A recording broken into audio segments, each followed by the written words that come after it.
Bismillahirrahmanirrahim. Assalamualaikum warahmatullahi wabarakatuh.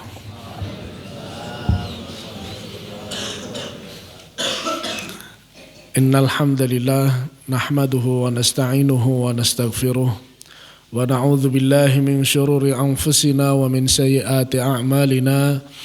May yahdihillahu fala mudilla lahu wa may yudlil fala hadiyalah. Asyhadu an la ilaha illallah wahdahu la syarika lah wa asyhadu anna Muhammadan abduhu wa rasuluhu la nabiyya wa la rasula ba'dah.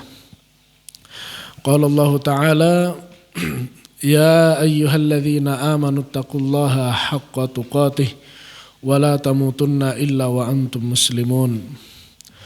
Wa qala ta'ala ya ayyuhan nasu taqu rabbakumul ladzi khalaqakum min nafsin wahidah wa khalaqa minha zawjaha wa batha minhuma rijalan katsiran wa nisaa'a wattaqullaha alladzi tasaaluna bihi wal arham innallaha kana 'alaikum raqiba. Fa in ahsanal kalami kalamullah wa khairal hadi hadi Muhammadin sallallahu alaihi wasallam wa syarrul umuril muhdatsatuha wa kullu muhdatsatin fid dini bid'ah wa kullu bid'atin dhalalah wa kullu dhalalatin finnar amma ba'du.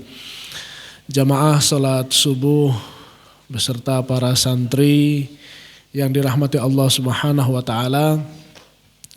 Bersyukur kita atas limpahan nikmat Allah Subhanahu wa taala kepada kita sehingga di pagi hari ini kita masih dapat melaksanakan kewajiban kita, yaitu melaksanakan sholat subuh secara berjamaah dalam keadaan yang aman, dalam keadaan sehat walafiat.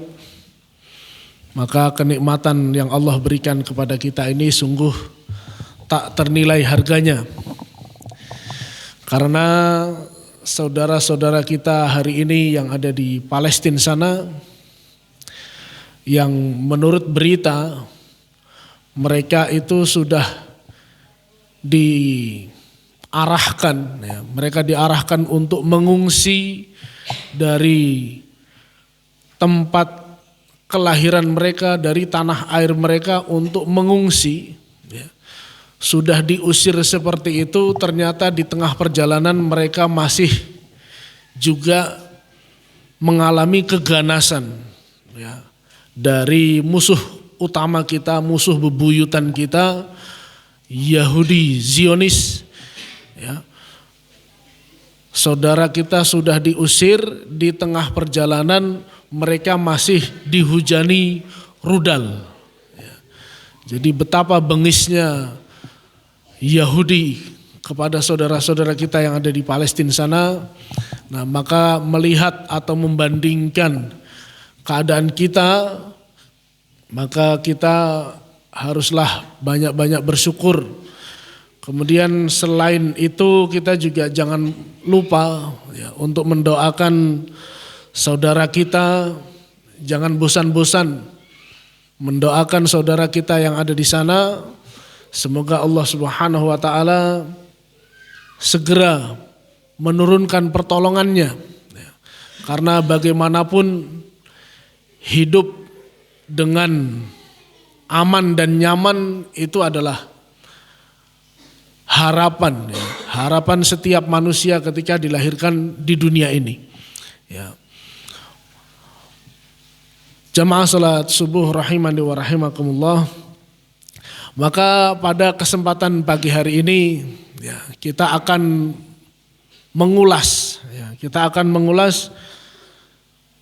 bagaimana kehinaan, ya, bagaimana kehinaan orang-orang Yahudi di zaman Nabi Muhammad sallallahu alaihi wasallam. Ya. Bahkan kehinaan Yahudi ini setelah wafatnya Nabi sallallahu alaihi wasallam itu tetap berlanjut, ya, sampai Khulafaur Rasyidin,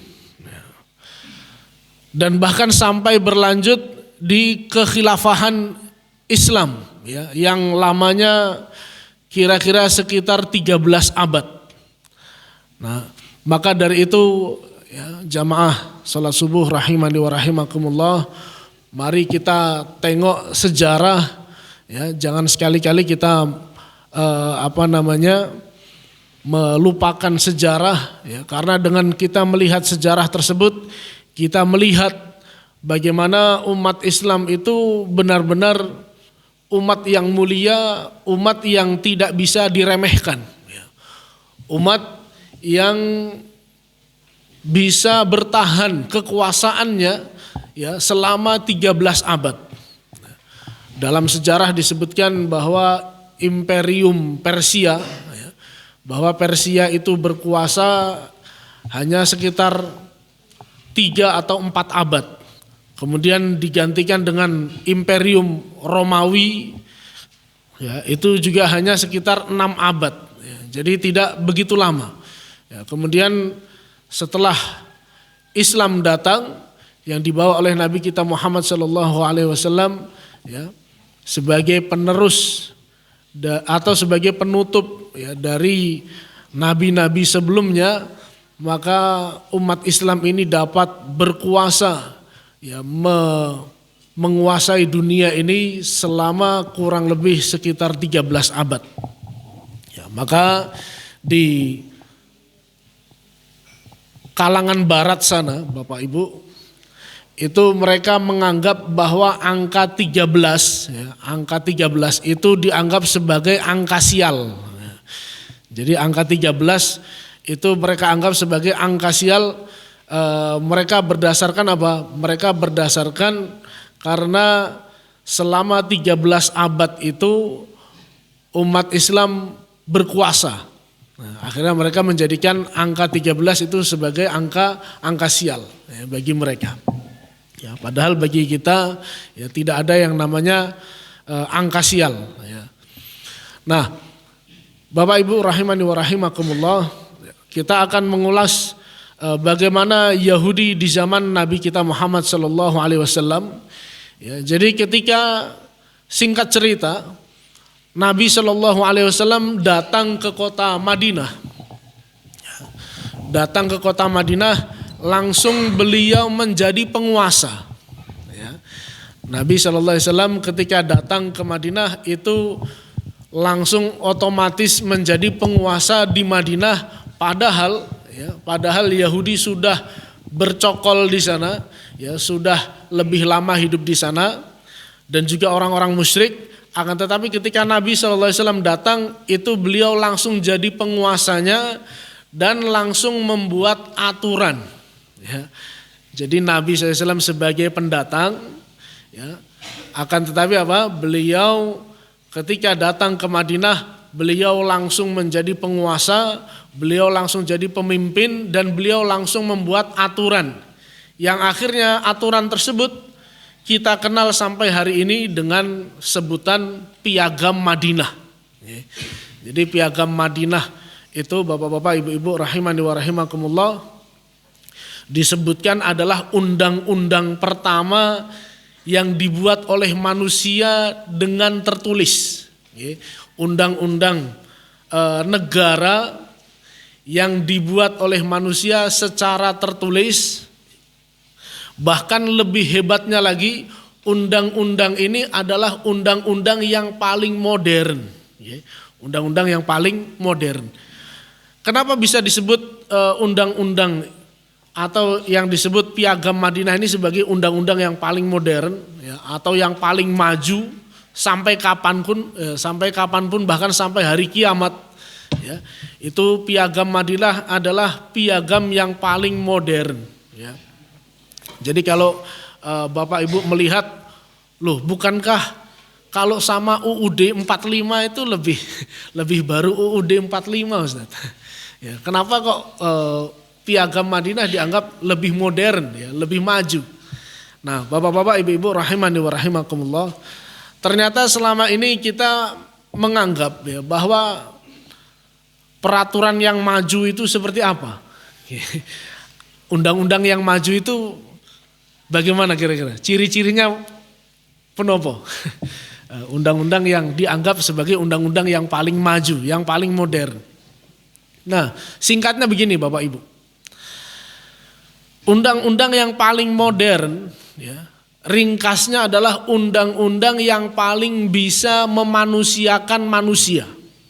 Ya. Jadi undang-undang yang paling modern, undang-undang yang paling maju, undang-undang yang paling maslahat, itu adalah undang-undang yang paling bisa memanusiakan manusia. Yang paling bisa menciptakan keamanan, yang paling bisa menciptakan keadilan, ya, yang paling bisa menciptakan kondisi yang stabil. Nah, maka standar seperti itu hanya kita temui dalam Piagam Madinah, Bapak-bapak, Ibu-ibu.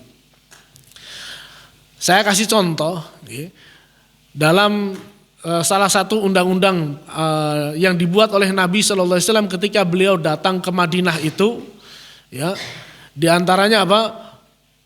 Undang-undang itu disebutkan bahwa setiap orang yang beriman, setiap orang yang beriman wajib melaksanakan atau menghindarkan kejahatan, wajib membasmi kejahatan, baik kejahatan itu dilakukan oleh anak sendiri dari kalangan orang beriman tersebut.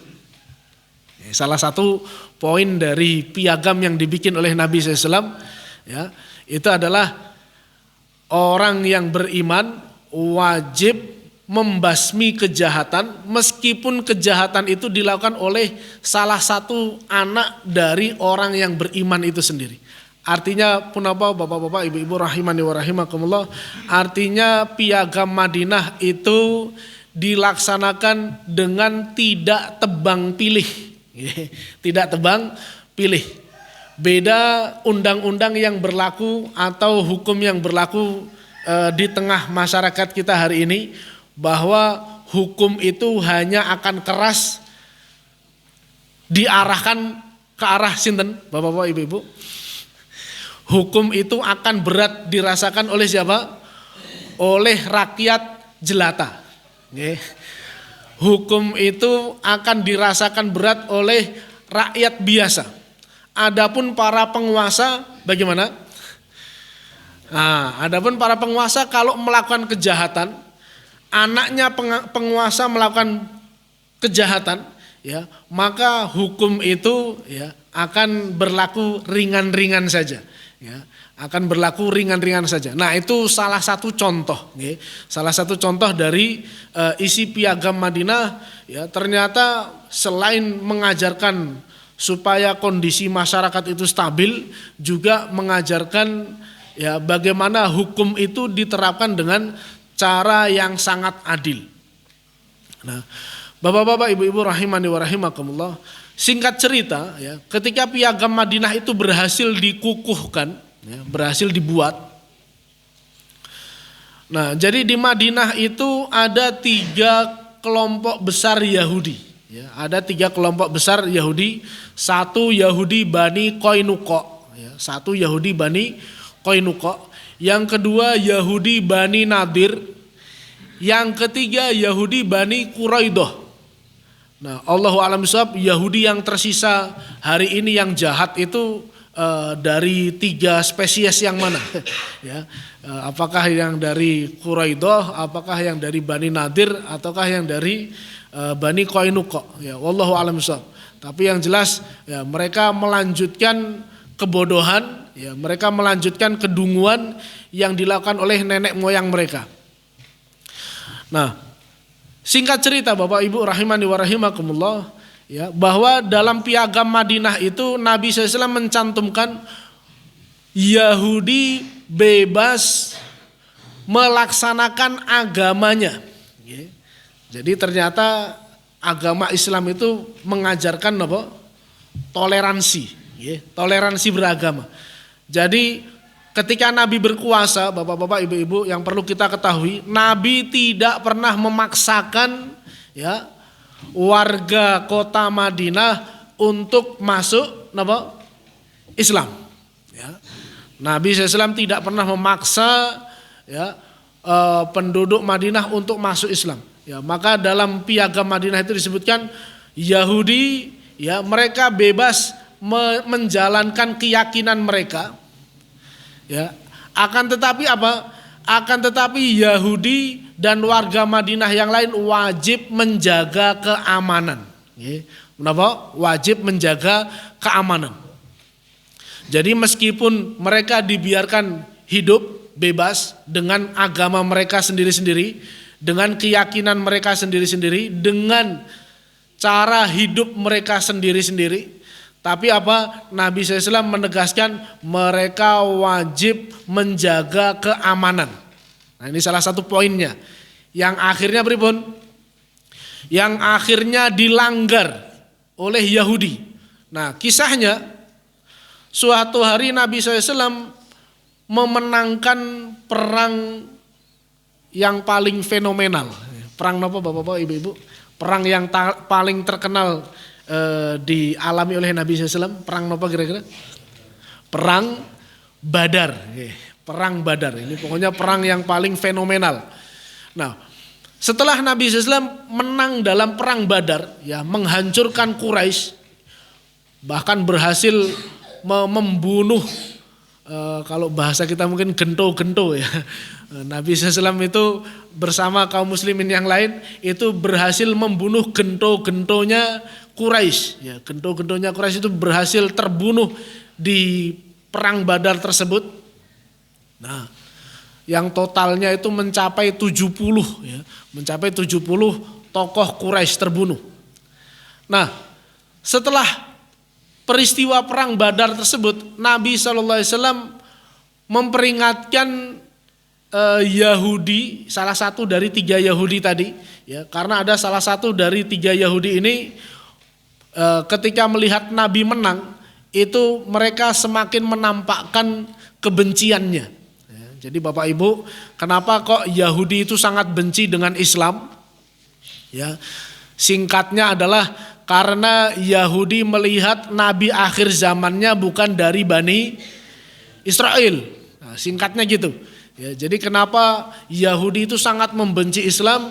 Karena mereka melihat Nabi akhir zamannya bukan dari Bani Israel. Ya, makanya mereka sampai kapanpun ya, kecuali mereka mendapat hidayah dari Allah Subhanahu Wa Taala, ya mereka tidak akan mau untuk merendahkan diri ya di hadapan Islam.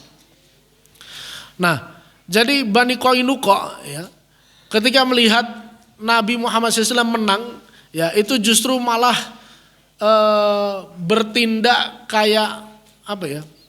Kayak orang yang nggak tahu aturan gitu ya. Jadi bapak-bapak, ibu-ibu, Yahudi itu sudah berbuat onar itu memang sudah ada DNA sejak dulu. Jadi kalau Yahudi itu suka buat onar, ya suka buat kerusuhan, itu memang sejak nenek moyangnya kayak gitu. Ya, jadi dari zaman dahulu Yahudi memang suka buat keonaran. Nah, mereka membuat onar. Nah, melihat keonaran tersebut, Nabi SAW mendatangi Yahudi Bani Qainuqa, terus memperingatkan, hei Yahudi, ya, segeralah kalian tunduk kepada kebenaran. Ya, jadi Nabi SAW mengajak ya, bukan memaksa ya.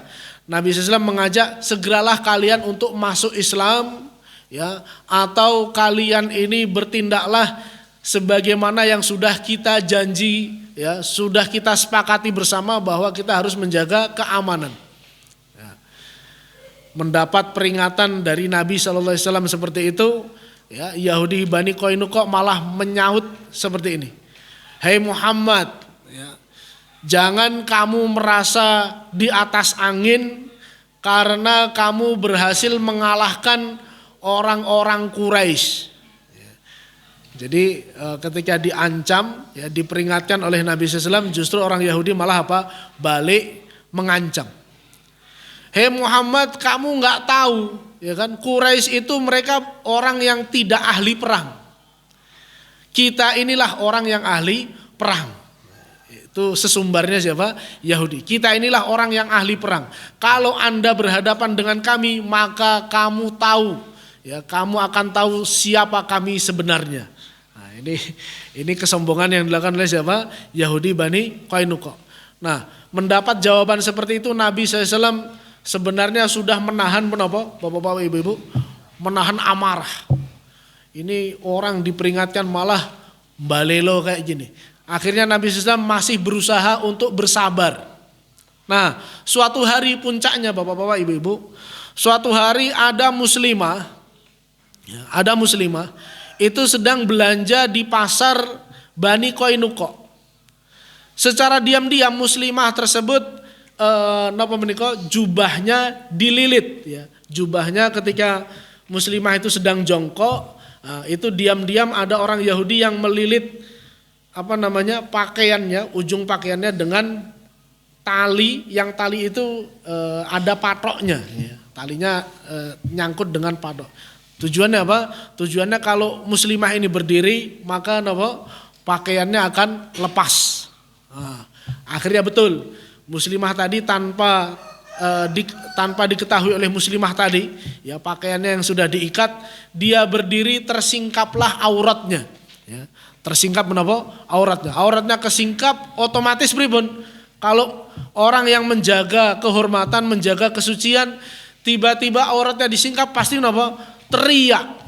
Pasti teriak. Jerit. Nah, mendengar jeritan muslimah tadi, ada seorang muslim yang kebetulan ya qadarullah ada di sekitar pasar tersebut ya, melihat kejadian tersebut ya. Orang-orang Yahudi yang melihat muslimah tersingkap auratnya tertawa terbahak-bahak ya, guyu ngekek gitu ya, guyu ngekek. Nah, orang muslim tadi melihat siapa yang ketawanya paling yang paling keras. Nah, dialah pelakunya. Langsung dihampiri muslim tadi, langsung dibabat. Langsung dipateni. Jadi langsung dibunuh. Ya, orang Yahudi tadi yang melecehkan perempuan cuma diapain bapak-bapak, ibu-ibu? Cuma disingkap auratnya. Mohon maaf bapak-bapak, ibu-ibu. Hari ini muslimah Palestina mengalami pelecehannya seperti apa? Apakah cuma disingkap auratnya? Mboten, jauh lebih parah. Bapak-bapak, ibu-ibu kalau baca beritanya, ternyata tawanan muslimah yang ada di penjara Israel itu jumlahnya bisa mencapai ratusan. Dan mereka hampir semuanya mengalami pelecehan. Ya. Dan mirisnya umat Islam hari ini tidak bisa melakukan pembelaan. Ya. Maksudnya pembelaan yang nyata. Kalau pembelaan doa, dana, insya Allah sudah. Ya. Tapi pembelaan yang nyata kita geruduk, ya, umat Islam marah, menampakkan kemarahannya, ya, maka hari ini ya, belum terjadi. Nah, muslim tadi melihat muslimah yang dilecehkan langsung membunuh Yahudi. Ya, maka bisa kita simpulkan ya bapak-bapak, ibu-ibu, artinya apa? Membela kehormatan, ya, membela kehormatan itu hukumnya adalah fardu ain. Ya, membela kehormatan itu adalah hukumnya fardu ain. Jadi kalau di antara kita melihat ada yang dilecehkan, ya, maka pelaku pelecehan tersebut ketika kita perangi, ya, dan sampai dia terbunuh, ya, maka secara hukum Islam, ya, orang ini memang boleh, ya, untuk dibunuh. Dan kalau kita justru yang malah jadi korbannya, ya, maka kematian kita adalah mati yang syahid, ya. Jadi bapak-bapak, ibu-ibu, ya, dalam membela kehormatan, ya, itu jangan ragu-ragu, ya. Membela kehormatan, membela harta, apalagi membela agama, ya, maka jangan ragu-ragu, ya. Bapak Ibu, misalnya hari ini kan banyak berita pembegalan, ya.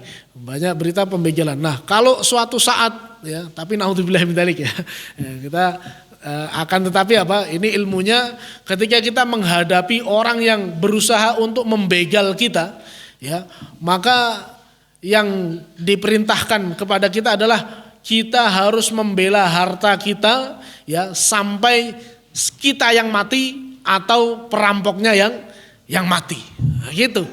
Nah, ini adalah yang diperintahkan oleh Allah Subhanahu wa taala dan Rasulnya.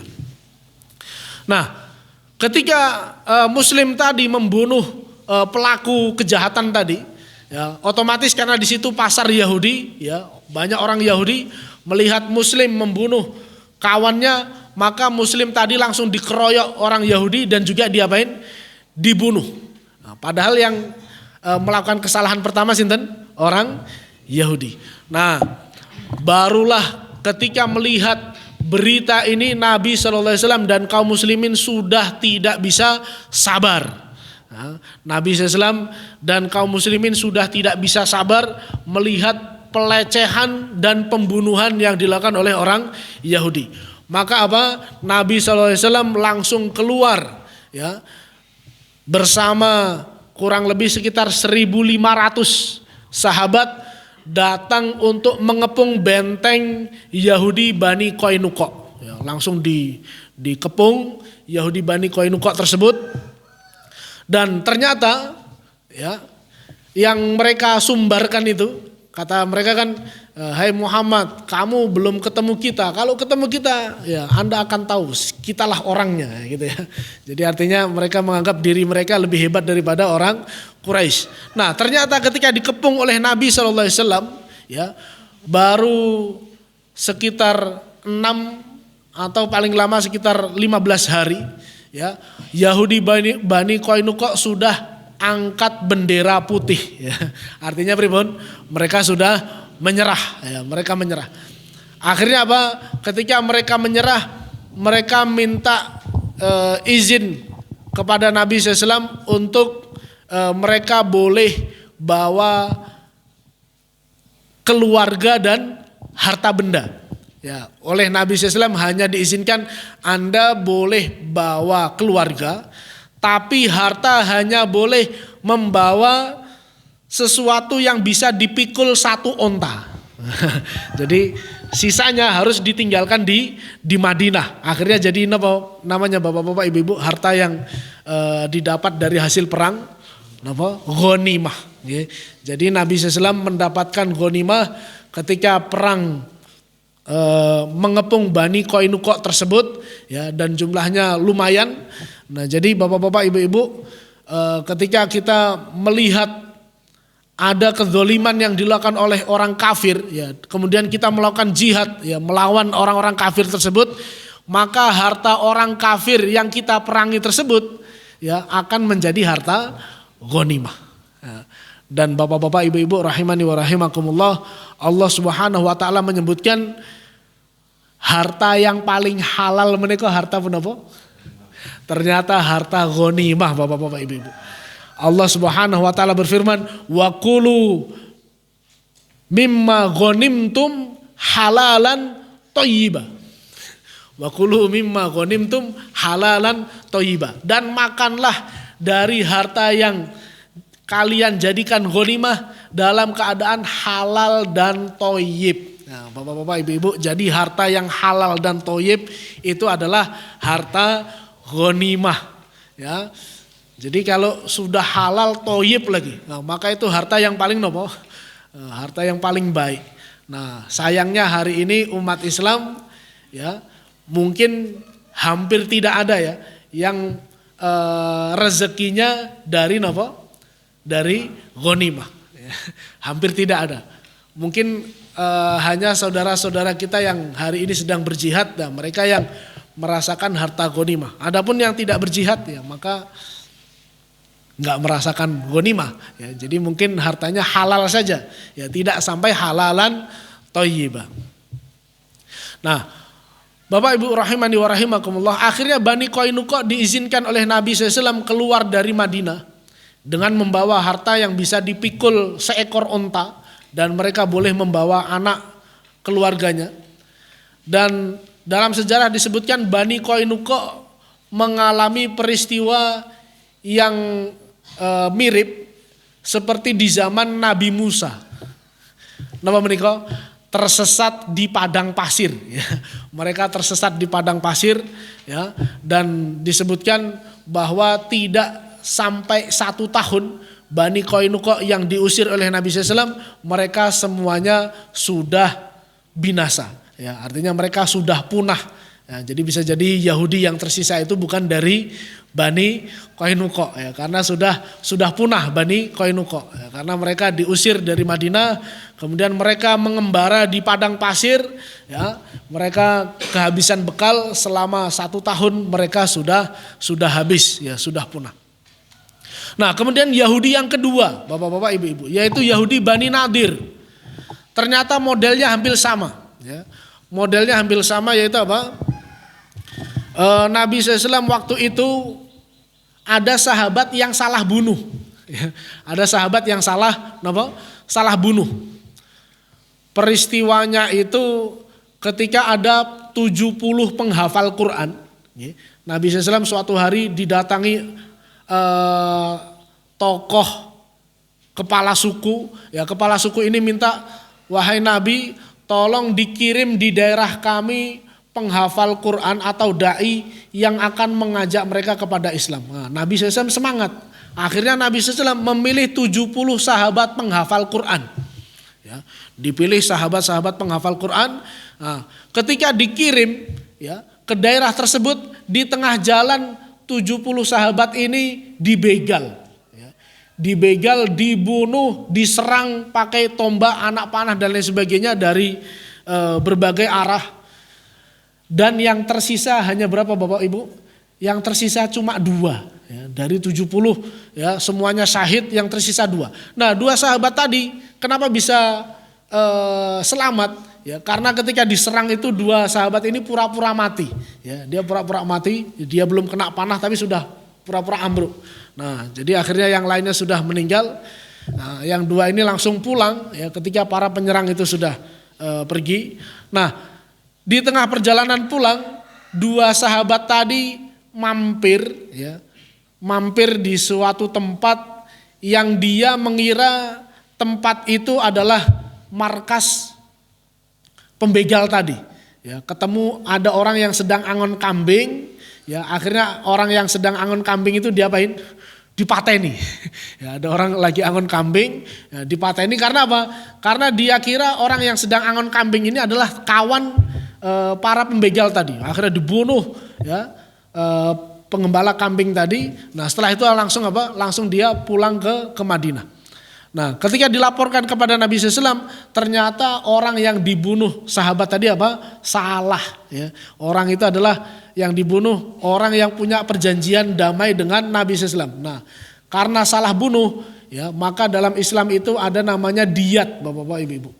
Diyat karena salah bunuh, yaitu membayar berapa? 100 ekor onta. Nah, dalam perjanjian yang disepakati bahwa ketika ada yang salah bunuh, maka Nabi SAW atau orang-orang Yahudi itu harus gotong royong ya, harus gotong royong untuk membayar diyat tersebut. Nah, Nabi SAW datang kepada Bani Nadir ya. Nabi bersama Umar bin Khattab, bersama Abu Bakar, bersama Ali bin Abi Thalib mendatangi Bani Nadir untuk apa? Untuk minta uang ya, minta uang kepada Yahudi ya. Hei Yahudi, kita salah bunuh ya, kita minta uang bantuan buat bayar diyat. Nah, ketika diminta seperti itu, orang Yahudi tadi, oke, kalau begitu tunggulah di sini ya, kata Bani Nadir tersebut.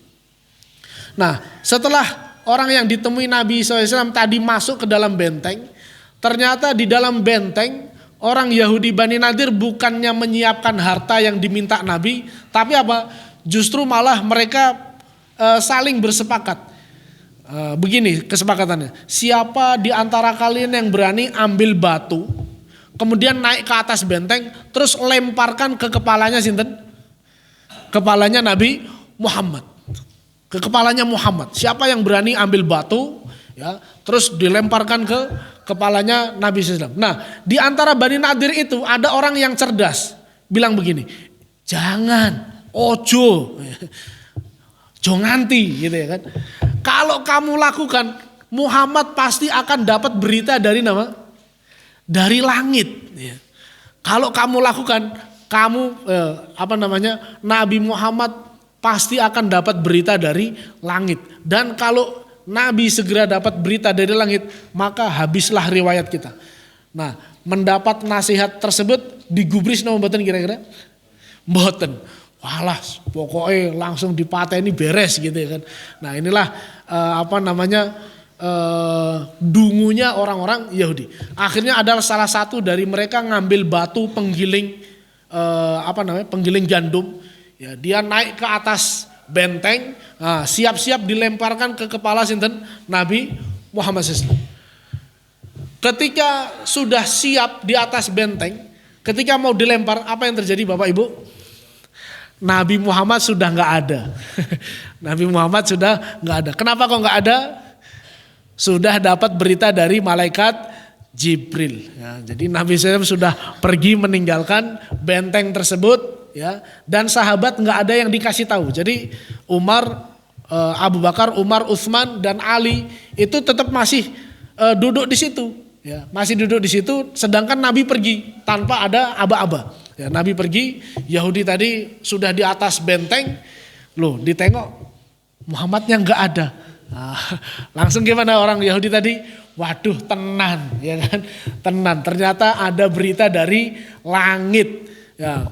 Langsung sahabat yang ditinggal Nabi tadi mereka pulang ya, karena kok Nabi tiba-tiba pulang ya, mereka nggak dikasih tahu Nabi. Setelah sampai mereka berjumpa dengan Nabi, Nabi langsung memberitahu ya, Bani Nadir telah berkhianat. Mereka merencanakan pembunuhan ya. Mereka merencanakan apa? Pembunuhan. Akhirnya apa? Nabi SAW menyiapkan kurang lebih sama ya, seperti pasukan yang digunakan untuk mengepung Yahudi Bani Qainuqa sekitar 1.500 ya, sekitar 1.500 pasukan Islam ya datang menggeruduk benteng Bani Nadir. Nah, setelah dikepung Bapak-bapak, Ibu-ibu, ternyata Bani Nadir ini agak kuat dikit ya, sedikit lebih kuat ya, karena mereka punya pasukan perang. Nah, jadi ketika dilempari anak panah mereka juga membalas dan lain sebagainya. Akhirnya apa? Nabi punya strategi. Apa strateginya? Yahudi punya kebun kurma di luar benteng. Ya, Yahudi punya kebun kurma di luar benteng. Akhirnya apa? Nabi saya menginstruksikan, ya, tebang, babati, bakar. Ya, tebang, babati, bakar pohon apa? Pohon kurma itu. Nah, akhirnya Nabi dan para sahabat membabati kebun kurma milik Yahudi Bani Nadir. Nah, ketika kebun kurma itu dibabati dan dibakar, Yahudi Bani Nadir mereka langsung menyerah. Ya, mereka menyerah. Cukup, stop. Ya, mereka merasa eman-eman dengan apa? Pohon kurma. Ya, akhirnya apa yang dilakukan Nabi SAW itu bisa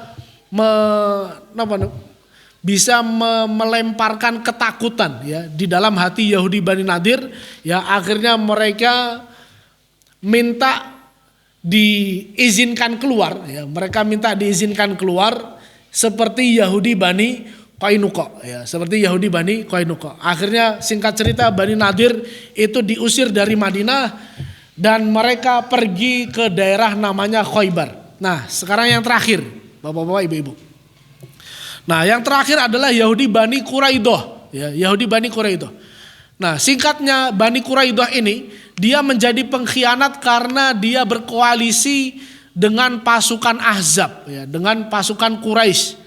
Ya, singkat ceritanya Yahudi Bani Quraidah ini membantu logistik pasukan Quraisy pada saat perang Khandaq, ya, pada saat perang Khandaq. Nah, jadi Bani Quraidah ini dia mensuplai logistik kepada orang-orang Quraisy. Nah, karena pengkhianatan ini ya akhirnya apa? Singkat cerita Nabi SAW memutuskan ya untuk menghukum Yahudi Bani Quraidah.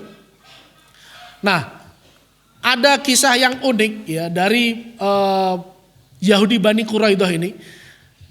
Waktu itu Nabi SAW diminta oleh orang Yahudi ya untuk tetap berbuat baik ya, untuk tetap berbuat baik meskipun mereka telah melakukan pengkhianatan. Nah, ini liciknya orang Yahudi. Nah, melihat proposal tersebut ya dari orang-orang Yahudi, maka Nabi SAW menjawab, bagaimana kalau yang menjadi hakim kalian itu adalah sekutu kalian di masa lampau. Ya, yang menjadi hakim untuk memutuskan kejahatan kalian itu adalah sekutu kalian ya di masa lampau. Maka oleh Nabi SAW dipilihlah sahabat Sa'ad bin Mu'ad, ya, sahabat Sa'ad bin Mu'ad. Ya, oleh Yahudi, oke, kami setuju wahai Nabi, ya, Anda pilih orang yang dulu menjadi sekutu kami. Karena pikiran Yahudi apa? Kalau Sa'ad bin Mu'ad itu adalah teman lamanya Yahudi, jadi kalau dia jadi hakim, perkiraan Yahudi pasti menghukumnya dengan hukum yang ringan. Ya, paling hukumannya cuma paling diusir atau diitik-itik gitu kan, karena teman sendiri gitu kan. Nah, ini bayangannya siapa? Bayangannya Yahudi. Nah, akhirnya dipilihlah sahabat Sa'ad bin Mu'ad. Nah, akhirnya singkat cerita Sa'ad bin Mu'ad ya ketika datang di hadapan Yahudi, ya itu ada kisah yang agak mengharukan sebenarnya, tapi nggak usah haru ya, karena yang dihadapi ini adalah pengkhianat ya. Jadi tidak perlu haru di hadapan siapa? Pengkhianat. Nah, jadi ketika Sa'ad bin Mu'ad datang ke hadapan Yahudi, tiba-tiba orang-orang Yahudi mengerumuni Sa'ad bin Mu'ad dalam keadaan menangis ya, anak-anak kecilnya, perempuan-perempuannya menangis mengeluh-elukan sinten Sa'ad. Wahai Sa'ad, berbuat baiklah ya, Sa'ad berbuat baiklah. Nah, ketika Sa'ad bin Mu'ad datang ya dalam kondisi ditangisi kayak gitu, kalau kita pripun Bapak Ibu ya, disuruh menjadi hakim ya, terus orang-orang datang pada nangis mengeluh-elukan. Ya wis lah rapopo gitu kan. Nah, itu kalau kita mungkin ya. Nah, sedangkan Sa'ad bin Mu'ad ya adalah sahabat yang solih, ya, sahabat yang solih, dan dia ketika itu sebenarnya sudah dibisik-bisiki ya. Hei Sa'ad, berbuat baiklah, ya. Quraidah itu dulu temanmu, ya. Dia dulu temanmu, ya. Berbuat baiklah. Nah, akhirnya apa? Singkat cerita Sa'ad bin Mu'ad dia mengatakan bahwa kalau saya diminta untuk menjadi hakim ini, ya, maka saya putuskan, ya, laki-laki yang sudah balik dipenggal, perempuan dan anak-anak ditawan, harta-harta mereka dirampas. Laki-lakinya dipenggal, ya, perempuan dan anak-anaknya ditawan, harta bendanya dirampas, ya, kata Sa'ad bin Mu'ad. Nah, mendengar keputusan kayak gini pribun, nah, Yahudi langsung menangis berjamaah. Ya, akhirnya Nabi SAW mengeksekusi ya kurang lebih sekitar 700 kepala Yahudi, bapak-bapak, ibu-ibu. Ya, 700 kepala Yahudi itu dieksekusi oleh Nabi SAW. Ya, dan ratusan anak-anak dan perempuan menjadi tawanan, dan harta bendanya itu dibagi-bagi menjadi harta rampasan perang. Nah, bapak-bapak, ibu-ibu rahimani wa rahimakumullah, ya, melihat keganasan Yahudi, ya, melihat keganasan Yahudi yang dilakukan di zaman Nabi, ya, ternyata belum ada apa-apanya dengan keganasan yang Yahudi lakukan di hari ini, ya. Di zaman Nabi cuma nyingkap cuma nyingkap rok atau nyingkap baju. Yang kedua berencana membunuh Nabi, nggak sampai bunuh. Yang ketiga cuma membantu pasukan koalisi, tapi mereka mendapatkan hukuman yang setimpal, ya. Mendapatkan hukuman yang dahsyat, ya kan? Nah, maka kita lihat hari ini Yahudi itu kejahatannya jauh lebih dahsyat, ya, daripada apa yang dilakukan Yahudi di zaman Nabi SAW. Akan tetapi, ya, umat Islam hari ini belum bisa menimpakan hukuman yang setimpal, ya, dengan orang-orang kepada orang-orang Yahudi. Ya, maka bapak-bapak, ibu-ibu rahimani wa rahimakumullah, ini menjadi menjadi renungan bagi kita, ya, menjadi renungan bagi kita bagaimana Yahudi bisa demikian kurang ajarnya kepada kita dan kita tidak bisa melakukan apapun, ya. Sedangkan di zaman Nabi kejahatan mereka yang kalau kita lihat kayaknya ya sepertinya tidak tidak sebanding ya dengan kejahatan mereka di zaman ini, itu mereka sudah mendapatkan hukuman yang sangat tegas ya dari Nabi kita sallallahu alaihi wasallam. Ya, padahal Nabi kita itu adalah orang yang dikenal sebagai orang yang sangat apa? Sangat lembut, sangat baik, ya, sangat pemurah. Ya, tapi melihat pengkhianatan tersebut, ya maka Nabi SAW tidak bisa mentoleransi. Ya, bapak-bapak, ibu-ibu rahimani wa rahimakumullah. Ya, maka mari kita tengok sejarah ini. Ya, jangan sampai kita melupakan sejarah tersebut bahwa Yahudi di zaman Nabi begitu terhinanya, ya, begitu lemahnya mereka, ya, di hadapan hukum yang ditetapkan oleh Nabi kita Muhammad sallallahu alaihi wasallam. Ya, maka ada sebuah introspeksi, apa yang menyebabkan di zaman Nabi mereka bisa begitu kuat kaum muslimin, ya, sedangkan umat Islam hari ini begitu lemahnya, ya, sehingga ribuan, ya, data menyebut sekitar 70.000, sudah mencapai 70.000 warga Gaza yang syahid, ya, akibat ulah Yahudi Zionis tersebut, ya, tanpa kita umat Islam secara mayoritas ini tidak bisa melakukan pembelaan yang begitu signifikan. Wallahu a'lam bishawab. Bapak-bapak, ibu-ibu rahimani wa rahimakumullah. Mari kita banyak mendoakan saudara kita dan kita banyak memohon ampun, ya, kepada Allah Subhanahu wa taala atas kelemahan diri kita, ya, yang sampai hari ini kita tidak bisa menolong saudara-saudara kita yang mengalami penindasan begitu dahsyatnya. Wallahu a'lam bishawab. Aqulu qouli hadza fa astaghfirullah li wa lakum fastaghfiruhu innahu huwal ghafurur rahim. Wassalamu alaikum warahmatullahi wabarakatuh.